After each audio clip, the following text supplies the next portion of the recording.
العالمين والصلاة والسلام على أشرف الأنبياء والمرسلين وعلى آله وصحبه أجمعين ومن تبعهم بإحسان إلى يوم الدين. أما بعد، قال الله تعالى في القرآن المجيد والفرقان الحميد: أعوذ بالله من الشيطان الرجيم، بسم الله الرحمن الرحيم. واتقوا فتنة لا تصيبن الذين ظلموا منكم خاصة واعلموا أن الله شديد العقاب. محترم حضرات و خواتین، جیسا کہ آپ نے سنا، میرا عنوان فتنوں کے دور میں اسلام کی تعلیمات.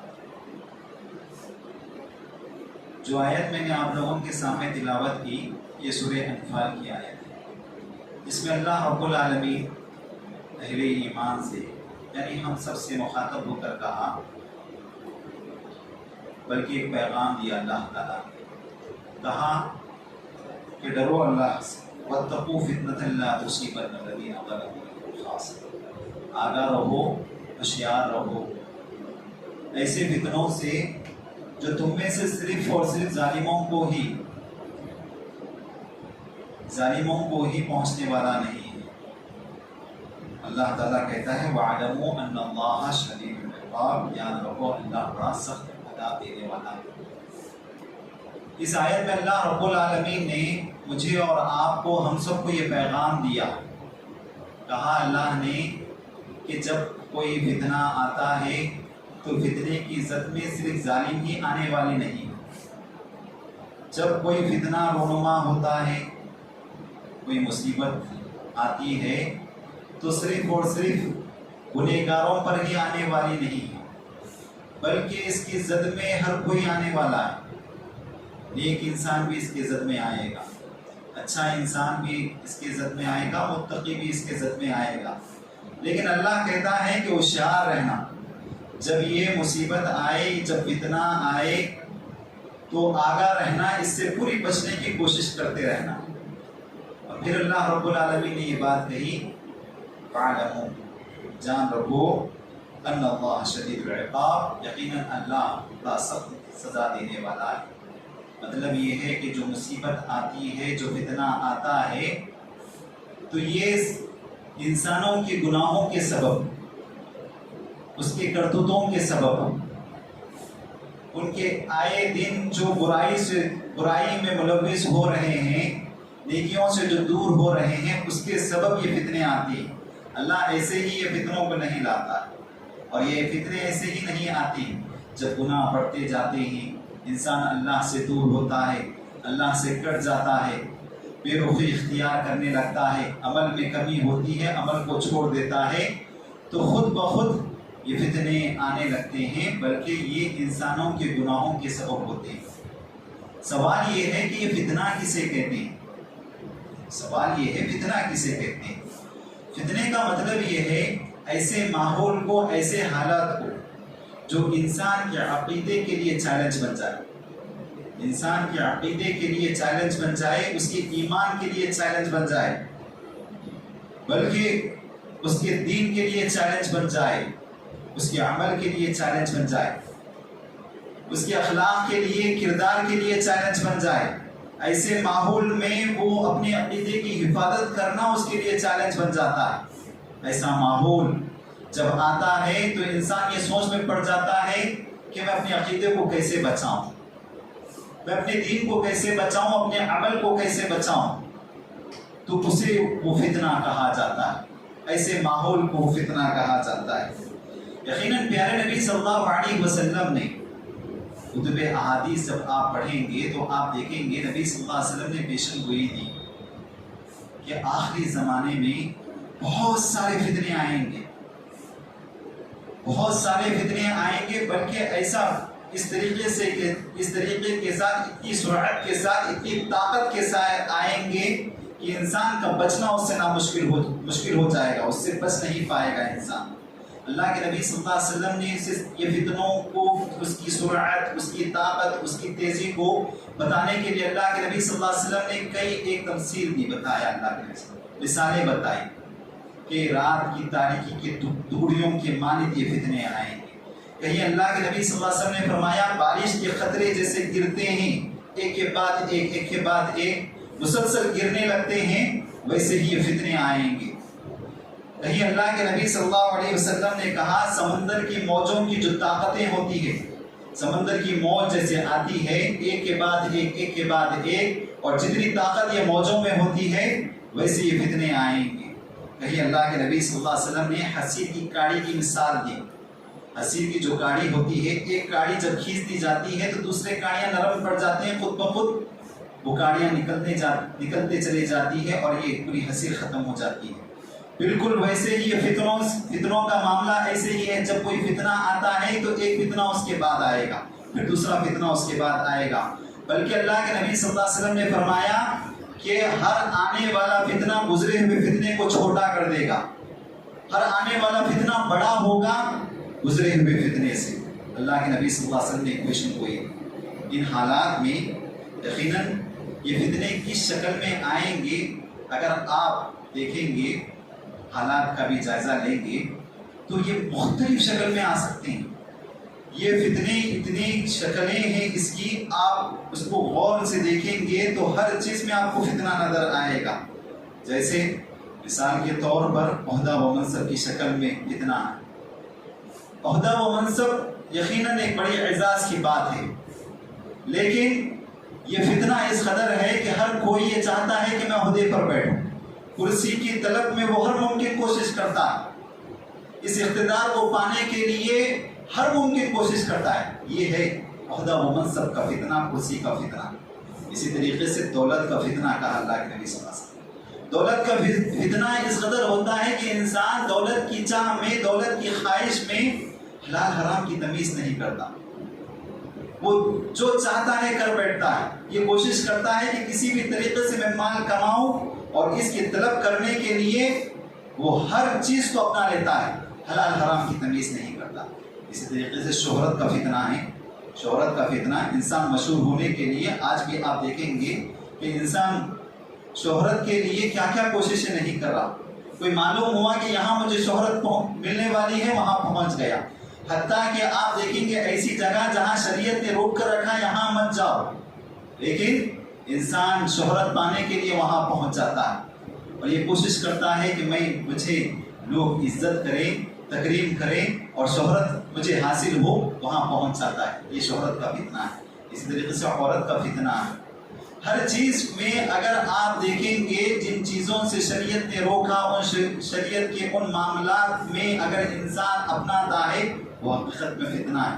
آج کے ماحول میں اگر آپ غور کرو ہر جگہ آپ کو فتنہ نظر آئے گا، سامنے فتنے، پیچھے فتنے، دائیں فتنے، بائیں فتنے، اوپر فتنے، نیچے فتنے۔ ان فتنوں میں اگر آپ جینا چاہتے ہیں تو آپ کو اسلامی تعلیمات پر عمل کرنا ہوگا، اللہ اور اس کے رسول کی بتائے ہوئے طریقے پر قدم قدم پر چلنا ہوگا۔ اللہ اور اس کے رسول نے جو حکم دیا اس کے مطابق اپنی زندگی کو ڈھالنا ہوگا، تو آپ اس فتنے سے بچ پائیں گے، ورنہ اس فتنے سے بچنا ناممکن ہے۔ اپنے آپ کو اسلامی تعلیمات کے تحت زندگی گزاریں تو ہی کامیاب ہو سکتے ہیں۔ سوال یہ ہے کہ کیا تعلیمات ہمیں ملیں؟ ہمیشہ ہماری نظر قرآن و حدیث پہ ہونی چاہیے کہ ان فتنوں کے دور میں ہمیں اسلام نے کیا حکم دیا۔ تو سب سے پہلی چیز شریعت نے ہمیں حکم دیا کسی بھی فتنے میں ہماری حصے داری نہ ہو۔ پہلا ہمارا کردار، جہاں فتنے ہیں وہاں ہماری حصے داری نہ ہو، ہم وہاں پہ انوالو نہ ہو، اس کے قریب نہ جائیں۔ یہ سب سے پہلی تعلیم ہے۔ معلوم ہے کہ یہ فتنہ ہے، اس کے قریب نہ جائیں۔ مثال کے طور پر عہدہ و منصب کی لڑائی ہو رہی ہے، لڑ رہے ہیں، جھگڑ رہے ہیں کرسی کے لیے، عہدہ و منصب کے لیے، پہلا حکم آپ کے لیے یہ ہے کہ یہ فتنہ ہے حقیقت میں، آپ اس کے قریب نہ جاؤ۔ اگر آپ جائیں گے تو خود بخود اس فتنے میں ملوث ہو جائیں گے، مبتلا ہو جائیں گے۔ تو سب سے پہلی تعلیم یہ ہے کہ آپ کی حصے داری نہ ہو۔ اللہ کے نبی صلی اللہ علیہ وسلم فرماتے ہیں ستکون فتن، قرب قیامت فتنے آئیں گے۔ اور فتنے کیسے آئیں گے؟ القاعد فیہا خیر من القائم، اس دور میں بیٹھا ہوا انسان کھڑے ہوئے انسان سے بہتر ہے، بیٹھا ہوا انسان کھڑے ہوئے انسان سے بہتر ہے، کھڑا ہوا انسان چلنے والے انسان سے بہتر ہے، اور چلنے والا انسان دوڑنے والے انسان سے بہتر ہے۔ مطلب یہ ہے کہ آپ کوشش کریں کہ یہ فتنے کے قریب نہ جاؤ. اگر آپ اس فتنے میں قریب ہیں تو آپ کوشش کریں جس حالات پر میں ہوں اس سے اپنے پیچھے قدم لینے کی کوشش کریں. مطلب یہی ہے کہ آپ بیٹھے ہوئے بہتر ہے کھڑے ہوئے انسان سے، کھڑے ہوئے بہتر ہے چلنے والے انسان سے. مطلب یہ ہے کہ جتنا ہو سکے اپنے آپ کو کنٹرول کرو، اپنے آپ کو روکنے کی کوشش کرو، اس کے قریب نہ جاؤ. یہ پہلی تعلیم ہے. دوسری تعلیم یہ ہے کہ اس کے لیے آپ کو عملی تدبیر اپنانا ہوگا. عملی تدبیر یہاں یہ ہے کہ جہاں فتنہ ہو وہاں سے منہ ہو جائے، ہٹ جائے. جہاں فتنہ ہے، معلوم ہے یہاں فتنہ ہے، معلوم ہے کہ یہ آزمائش ہے میرے لیے، فتنہ ہے میرے لیے، میرے ایمان کے لیے، میرے عقیدے کے لیے، میرے اخلاق کے لیے، میرے کردار کے لیے، تو ایسی صورت میں وہاں سے آپ ہٹ جائیں.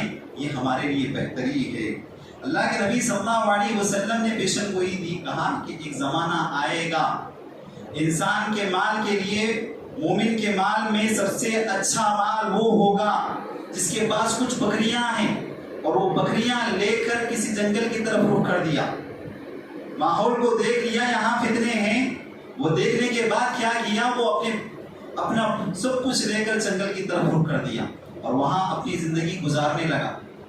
گزارتے دنیا سے بے رخی اختیار کرتے ہوئے، دور رہتے ہوئے، فتنوں سے دور ہوتے ہوئے اپنی زندگی گزارتے ہوئے اسی میں اس کی وفات آ گئی. اللہ کے نبی صلی اللہ علیہ وسلم نے کہا یہ بہترین انسان ہے، یہ بہترین انسان ہے. جب اس نے ماحول کو دیکھ لیا وہاں سے ہٹ گیا اور اپنی زندگی جنگلات میں گزار رہا ہے. اللہ کے نبی صلی اللہ علیہ وسلم نے کہا بہترین مال ہے یہ انسان کا.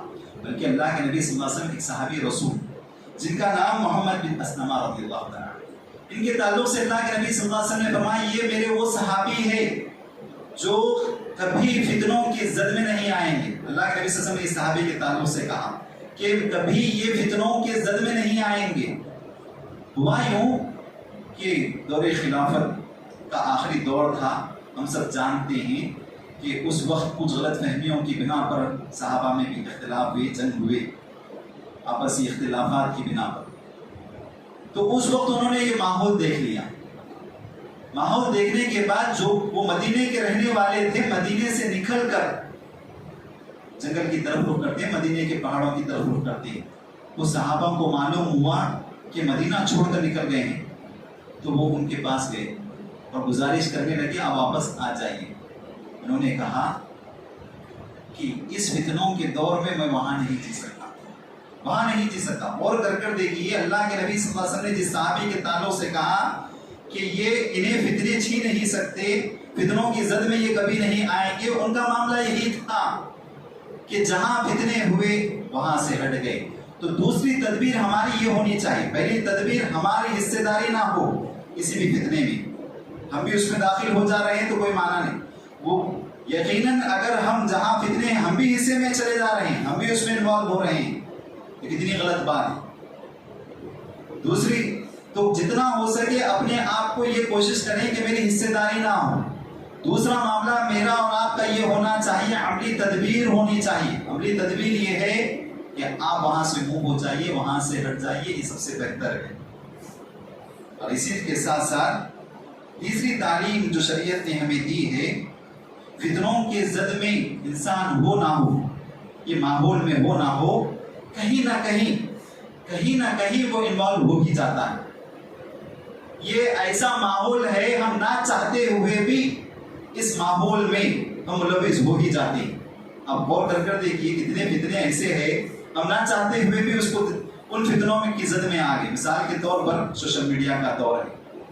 آپ نہیں چاہتے ہیں کہ آپ کی نظر سے کوئی برہنہ چیز نظر آئے، کوئی گندی چیز آپ کو نظر نہ آئے، لیکن ماحول ایسا بن چکا ہے آپ نظر اٹھائیں گے تو دیکھنے پر مجبور ہو جائیں. یہ بھی ایک بڑا فتنہ ہے ہمارے لیے. ہم نہ چاہتے ہوئے بھی اس ماحول میں ملوث ہوئے جا رہے ہیں. تو ایسی صورت میں شریعت کیا تعلیم دیتی ہے؟ شریعت نے تعلیم دیا صبر کرو. ایسے ماحول میں صبر کے دامن کو تھامے رکھو. یہ مومنانہ کردار ہے. آپ صبر کریں گے یقیناً یہ ماحول سے بچ پائیں گے، ورنہ بچ نہیں پائیں گے. ہم سب جانتے ہیں دور خلافت کے، جیسا کہ میں نے کہا خلفائے راشدین کے آخری دور میں عبداللہ بن سبا جو یہودی تھا وہ اسلامی لباس پہن کر مسلمانوں میں آیا اور کئی فتنے رونما ہوئے، جس کے سبب بہت سارے فتنے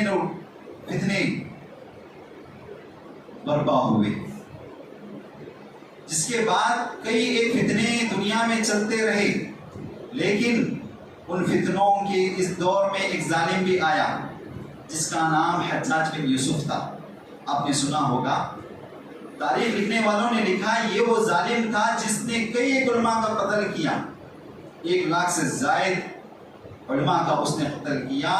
اس کا وہ دور تھا جہاں پر کئی ایک علماء کا قتل کیا گیا، ظلم و ستم کی انتہا تھی۔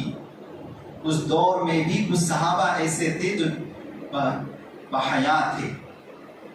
اس دور میں لوگ دوڑتے ہوئے انس بن مالک رضی اللہ تعالیٰ عنہ کے پاس آئے، کہا کہ آپ دیکھ رہے ہیں حجاج بن یوسف ایسے ظلم و ستم کر رہا، ان حالات میں ہم کیا کر سکتے ہیں؟ تو صحابی رسول نے کہا اصبروا، یہ صبر کرو، اس اللہ کی قسم جس کے ہاتھ میں میری جان ہے کہ یقیناً یہ جو فتنہ تمہیں نظر آ رہا ہے آنے والا دور اس سے برا ہوگا۔ تو ایسی صورت میں بھی یہ صحابی رسول نے جو تعلیم دی وہ صبر کی تعلیم دی، اپنے آپ کو بچاؤ، صبر کرو، یہ تعلیم شریعت دیتی ہے۔ تو فتنوں کے ماحول میں صبر کرنا بہت بڑی بات ہے، یہ تعلیم شریعت نے دی۔ اسی طریقے سے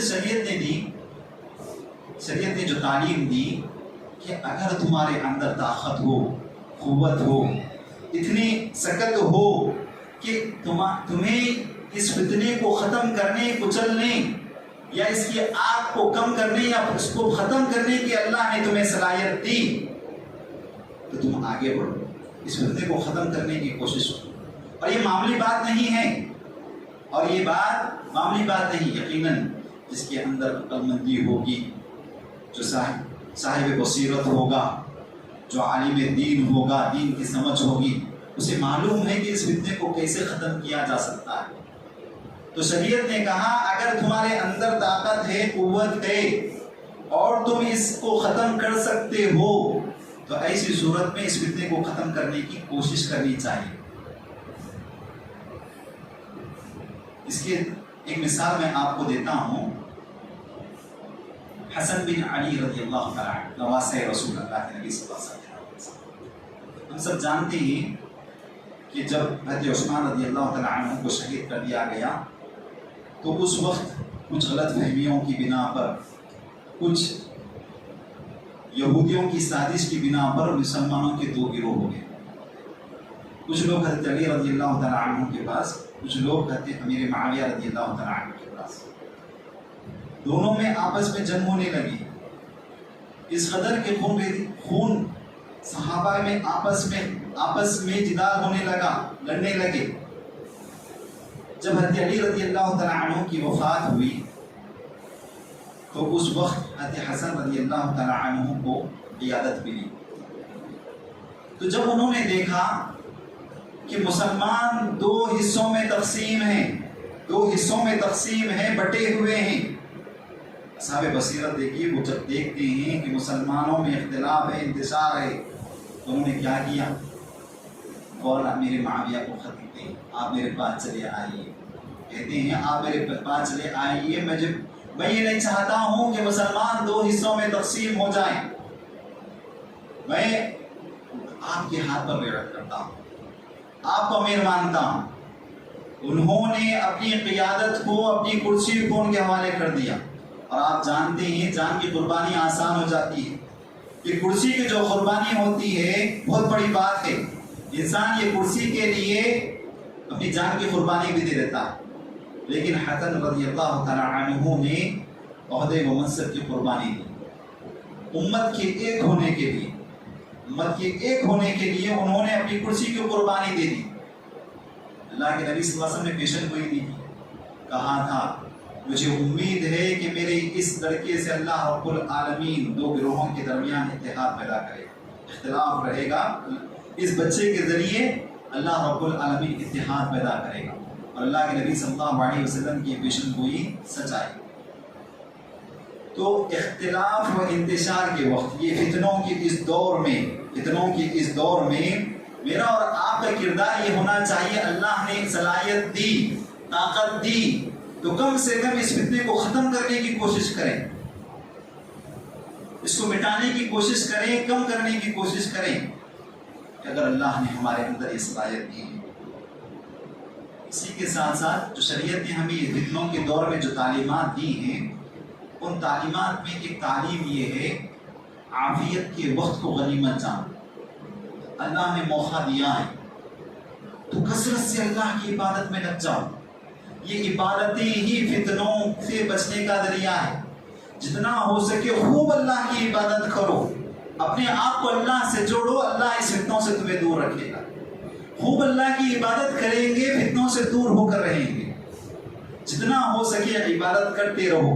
اگر فتنوں میں ملوث ہو جائیں گے تو ایسی صورت میں عبادتوں کا موقع نہیں ملے گا۔ آپ دیکھیں گے جو ماحول میں جو لوگ فتنوں میں پڑ جاتے ہیں وہ عبادتوں سے دور ہوتے چلے جاتے ہیں۔ جو لوگ ان فتنوں سے بچتے ہوئے اپنے آپ کو اللہ سے جوڑ لیتے ہیں، ان کی عبادتوں میں کثرت ہوتی ہے، وہ لوگ کبھی فتنوں میں کبھی نہیں پڑتے، اپنے آپ کو اللہ سے جوڑے ہوئے ہوتے ہیں، اپنے آپ کو اللہ سے جوڑے ہوئے ہوتے ہیں۔ یہ فتنوں سے بچنے کا ذریعہ ہے، کثرت سے اللہ کی عبادت کریں، کیونکہ اللہ کے نبی صلی اللہ علیہ وسلم فرماتے ہیں، ابو ہریرہ رضی اللہ تعالیٰ عنہ اور یہ حدیث ہے، نبی صلی اللہ علیہ وسلم نے فرمایا عمل میں آگے بڑھو، اس لیے کہ قرب قیامت ہونے والا ایسا ہوگا، قرب قیامت ایسی بات ہوگی کہ آدمی صبح میں مومن ہوگا، شام ہوتے ہوتے کافر ہو جائے گا، شام میں مومن ہوگا، صبح ہوتے ہوتے کافر ہو جائے گا، اور تھوڑی سی دنیا کی چاہت اس کے دین کو بدل کر رکھ دے گی، تھوڑے سے دنیا کے لیے وہ دین کو بدل لے گا۔ تو آپ غور کر دیکھیے اللہ کے نبی صلی اللہ علیہ وسلم نے جو تعلیم دی وہ یہی تعلیم کہ عبادت کثرت سے کرو۔ ایسا نہ ہو کہ تم صبح میں مومن رہے، شام تک ہوتے ہوتے کافر بن گئے، اور شام میں مومن ہے، صبح ہوتے ہوتے کافر ہو گئے، ایسا نہ ہو۔ اللہ کے نبی صلی اللہ علیہ وسلم نے ایک نسخہ بتایا، وہ نسخہ کیا ہے؟ اللہ کی عبادت۔ کثرت سے اللہ کی عبادت کریں گے تو اس فتنوں سے بچ پائیں گے۔ اور جو لوگ اس ماحول میں اپنے آپ کو اللہ سے جوڑے رکھتے ہیں، کثرت سے اللہ کی عبادت کرتے ہیں، یقین مانیے ایسے لوگوں کے لیے بڑی بشارتیں اللہ کے نبی صلی اللہ علیہ وسلم نے دی ہے، جو ان فتنوں کے ماحول میں اللہ کی عبادت کرتے ہیں۔ اللہ کے نبی صلی اللہ علیہ وسلم نے بشارت دی، ابو ثعلبہ رضی اللہ تعالیٰ عنہ راوی حدیث ہے، اللہ کے نبی صلی اللہ علیہ وسلم نے فرمایا فَإِنَّ مِن وَرَائِكُمْ أَيَّامُ الصَّبْرِ، یقیناً تم پر آنے والے ایام بڑے صبر کے ایام ہیں۔ جب الصبر فیہ، اس وقت میں صبر کرنا، اپنی ہتھیلی میں آگ کو رکھنا ہے، شعلے کو رکھنا ہے۔ کوئی انسان اپنے ہاتھ میں شعلے کو رکھ سکتا ہے؟ ہرگز نہیں رکھ سکتا۔ اس کے اندر یہ طاقت ہے؟ ہرگز نہیں۔ اس کی گرماہٹ کو پھینک دے گا، اس کی جلن کو پھینک دے گا۔ اللہ کے نبی صلی اللہ علیہ وسلم نے فرمایا آئے گا ایسا وقت، ایسے ماحول میں تمہارا جینا مشکل ہو جائے گا، ایسا ماحول آنے والا ہے۔ اللہ کے نبی صلی اللہ علیہ وسلم نے فرمایا، پھر اللہ کے نبی صلی اللہ علیہ وسلم نے فرمایا اس ماحول میں للعامل، عمل کرنے والے کے لیے مثل اجر 50 رجلا، جو اس ماحول میں اللہ سے جڑا ہوا ہوتا ہے، عبادت گزار ہوتا ہے، اسے 50 لوگوں کے عمل کا ثواب ملے گا۔ کتنے لوگ؟ 50 لوگوں کا عمل ایک جانب، جو اجر و ثواب اس 50 لوگوں کو ملتا ہے، وہ 50 لوگوں کا اجر و ثواب وہ ایک آدمی کو ملے گا جو اس ماحول میں اللہ کی عبادت کر رہا ہے، اس ماحول میں اللہ کی عبادت کر رہا ہے۔ تو صحابی رسول نے کہا اللہ کے نبی صلی اللہ علیہ وسلم جو وہ 50 لوگوں کی بات کر رہے ہیں آپ، وہ اس زمانے کے 50 لوگ یا اس زمانے کے 50 لوگ؟ تو اللہ کے نبی صلی اللہ علیہ وسلم نے فرمایا اس زمانے کے 50 لوگوں کا۔ اللہ اکبر، یعنی مطلب یہ ہے کہ صحابہ رضی اللہ عنہم اجمعین جو عمل کرتے ہیں، وہ 50 صحابہ ایک اکٹھا ہو کر عبادت اب غور کر دیکھیے، 50 صحابہ ایک جگہ، ان کا اجر و ثواب کس قدر، اور وہ ماحول میں ایک بندہ اللہ سے جڑ کر اللہ کی عبادت کر رہا ہے۔ تو تو اسے وہ 50 صحابہ رضی اللہ عنہم اجمعین نے جو عمل کیا ہے اس کا اجر و ثواب اسے ملے گا. اس کا مطلب ہرگز یہ نہیں لینا کہ وہ انسان صحابہ سے بڑھ جائے گا. اللہ اکبر. اس کا مطلب ہے اجر و ثواب کی کثرت بتانا مقصد ہے اللہ کے رسول. ادنا صحابی کے بھی درجے کو نہیں پہنچ سکتے کوئی رہتی قیامت تک کے لیے. تو اللہ کے نبی صلی اللہ علیہ وسلم نے ان ماحول میں عبادت کرنے والے کا بڑا اجر و ثواب بتایا ہے. تو ان ماحول میں اللہ سے جڑنا، اللہ کی خوب عبادت کرنا، یہ میری اور آپ کی ذمہ داری. آپ اللہ سے جڑ کے رہیے، کبھی یہ فتنوں کی زد میں آنے والے نہیں. اسی طریقے سے اللہ کے نبی صلی اللہ علیہ وسلم نے فرمایا کہ ان ماحول میں عبادت کرنے والا العبادت فی الحرج کحجرت علیہ، کہ قتل و غارت گری ہو رہی ہے. ایسے ماحول میں ہم جی رہے ہیں اور ہم دیکھ رہے ہیں ایسے ماحول میں قتل و غارت گری ہو رہی ہے. ان ماحول میں عبادت کرنے والا ہے انسان میری طرف ہجرت کرنے کا جو ثواب ہے وہ ثواب پا کر رہے گا. اب غور کر کر دیکھیے، میرے اور آپ کے لیے ناممکن ہے کہ ہم اللہ کے نبی صلی اللہ علیہ وسلم کی طرف ہجرت کریں، یعنی مدینے کی طرف جو ہجرت کرے صحابہ، جو اجر انہوں نے پایا وہ اجر پانا ہمارے لیے ناممکن ہے. لیکن اگر کوئی بندہ اس ماحول میں اللہ سے جڑتا ہے تو اسے اللہ کے نبی صلی اللہ علیہ وسلم کے زمانے میں جو ہجرت کا ثواب ملا وہ ثواب ہم پا کر رہیں گے ان ماحول میں اگر ہم اللہ سے جڑ کر رہیں گے. اسی طریقے سے جو شریعت نے اس ماحول میں یعنی فتنوں کے اس دور میں ہمیں جو تعلیم دی ہے، اپنی بات کو ختم کرتا ہوں میں آخری تعلیم بتاتے ہوئے، دعاؤں کا اہتمام. دعاؤں کا اہتمام. اللہ سے خلوص نیت کے ساتھ دعا کریے، اللہ اس فتنے سے مجھے بچا کر. یقین مانیے آپ فتنوں سے بچ کر رہیں. ہر قسم کا فتنہ ہے، ہر ایک کا نام لے کر اللہ سے دعا کریے، آپ ان فتنوں سے بچ کر رہیں. ورنہ اللہ کی مدد کے بغیر یہ فتنوں سے بچنا ناممکن ہے آپ کے لیے. دعاؤں کا اہتمام کثرت سے کیجیے، اللہ سے جڑ کر دعا کریے، اللہ اس فتنے سے مجھے بچا لے تو اللہ رب العالمین ضرور بچائے گا. اس کے لیے ہاتھ اٹھا کر اللہ سے دعا کرنے کی ضرورت ہے، اللہ سے جڑنے کی ضرورت ہے. آپ جڑیں گے خود بخود اللہ رب العالمین آپ کو اس فتنے سے بچائے گا. ایک مرتبہ اللہ کے نبی صلی اللہ علیہ وسلم صحابہ بیٹھے ہوئے تھے. اللہ کے نبی صلی اللہ علیہ وسلم نے فرمایا، اللہ کے نبی صلی اللہ علیہ وسلم نے فرمایا اعوذ من الفتن، پناہ مانگو فتنوں سے، ما ظہر منہا وما بطن، جو ظاہری فتنے ہیں جو باطنی فتنے ہیں اس سے پناہ مانگو. صحابہ نے کہا نعوذ من الفتن، ہم اللہ سے پناہ مانگتے ہیں ان فتنوں سے جو ظاہری فتنے ہیں باطنی فتنے ہیں. کیا مطلب؟ ظاہری فتنے باطنی فتنے. ظاہری فتنے معلوم ہے کہ نظر آ رہے ہیں، یہ فتنے نظر آ رہے ہیں وہ ظاہری فتنے ہیں. باطنی فتنوں کا مطلب کوئی چیز ہم یہ سمجھ رہے ہیں ہمارے لیے خیر ہے، جب ہم اس میں انوالو ہوئے، اس میں ملوث ہوئے تو جب معلوم ہو رہا ہے کہ یہ ہمارے لیے در حقیقت کیا ہے، شر بن گیا. تو اللہ کے نبی صلی اللہ علیہ وسلم نے دعا سکھائی ان فتنوں سے پناہ مانگو جو ظاہری فتنے ہیں باطنی فتنے. اور اللہ کے نبی صلی اللہ علیہ وسلم قدم قدم پر ہمیں یہ تعلیم دیے کہ ان فتنوں سے کیسے بچا جائے. باقاعدہ طور پر تشہد کی جو دعا ہے آپ غور کر کر دیکھیے، تشہد کی دعا میں سکھایا گیا اے اللہ میں تیری پناہ مانگتا ہوں زندگی اور موت کے فتنوں سے، زندگی اور موت کے فتنوں سے، دجال کے فتنے سے، قبر کے فتنے سے. یہ تمام فتنے ہیں ہمارے لیے. جہنم کے فتنے سے، جہنم کے عذاب سے میں تیری پناہ مانگتا ہوں. تو یہ تعلیم دی گئی کہ فتنوں سے کیسے بچا جائے. جب آپ اللہ سے خلوص نیت کے ساتھ دعا کریں گے یقیناً مانیے ان فتنوں سے بچ کر رہیں. یقیناً جو دور ہے، میں کہوں گا یہ دور ہے، یہ فتنوں کا سمندر ہے، فتنوں کا دور دریا ہے جس میں ہم چل رہے ہیں، ہماری کشتی سوار ہے. لیکن کامیاب انسان وہ ہے جو ان تعلیمات کی، شریعت کی تعلیمات کو اپناتے ہوئے اس سمندر سے اپنی کشتی کو پار کرتا ہے. اور وہ کشتی ہمارا منزل مقصود جنت ہے. اگر آپ خلوص نیت کے ساتھ یہ چاہتے ہوئے آپ عزم کر لیں گے، ارادہ کر لیں گے، خود بخود اللہ رب العالمین راہیں نکال دے گا اور ان فتنوں سے بچا دے گا. جو دعا ہے اللہ رب العالمین سے ہے اللہ جو تعلیمات قرآن و حدیث میں فتنوں کتابوں سے بتائے گئے ان تعلیمات پر ہمیں صحیح معنوں میں عمل کرنے کی توفیق عطا فرما. آمین. السلام علیکم.